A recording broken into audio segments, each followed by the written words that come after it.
మీ ఎలాంటి వ్యాపార ప్రకటనలకైనా వెంటనే మా ఛానల్ సంప్రదించండి. గురుగారు, పుణ్యం ఎక్కువైతే గనక కష్టాలు అనేవి తగ్గుతాయి అంటారా? చూడండి, 2 బ్యాంక్ అకౌంట్లు అండి.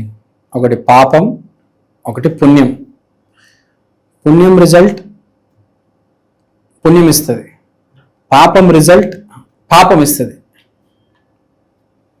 మీ మీద బురద పడవచ్చు, ఒక 100 కేజీల బురద పడవచ్చు, కానీ మీ దగ్గర వాటర్ అనే పుణ్యం ఉంటే నేను కొంచెం క్లీన్ చేయవచ్చు, కానీ మొత్తానికి క్లీన్ చేయలేను కదా. అది చివరికి ఎంతో కొద్దిగా ఉండిపోతుంది, కానీ ఆ వాటర్తో ఒక్క మోస్తాదిగా కొంతవరకు క్లీన్ చేయవచ్చు కదా. సో దేర్ కెన్ బి, యాక్చువల్గా చెప్పాలంటే అంత క్లీను, అంత ఇప్పుడు ఎలా చెప్పాలండి, నేను చాలా సింపుల్గా చెప్తాను. పోయిన జన్మలో మీరు ఒక మనిషిని కొట్టారు, మీకు ఈసారి యాక్సిడెంట్ అవుతుంది, కానీ మీ దగ్గర కాస్త డబ్బు ఉంది కాబట్టి మంచి హాస్పిటల్లో ట్రీట్మెంట్ చేయించుకోవచ్చు,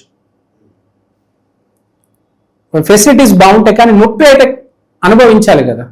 కానీ ఇన్ఫ్రాస్ట్రక్చర్ బాగుంటుంది. గవర్నమెంట్ హాస్పిటల్లో, ప్రైవేట్ హాస్పిటల్లో ట్రీట్మెంట్ తీసుకుంటే డిఫరెన్స్ చాలా ఉంటుంది. మీకు ప్రైవేట్ రూమ్ ఉంటుంది, ఏసీ ఉంటుంది, మంచి యాంటీబయాటిక్స్ వాడతారు, హోమియోపతి, ఆయుర్వేద అన్ని. యాక్సిడెంట్ అయితే ఆపలేదు, యాక్సిడెంట్ జరిగి తీరుతుంది. నువ్వు వాడిని కొట్టావు, యాక్సిడెంట్ నిన్ను కొడుతుంది, కానీ ట్రీట్మెంట్ బాగా జరుగుతుంది బేసిక్గా. అది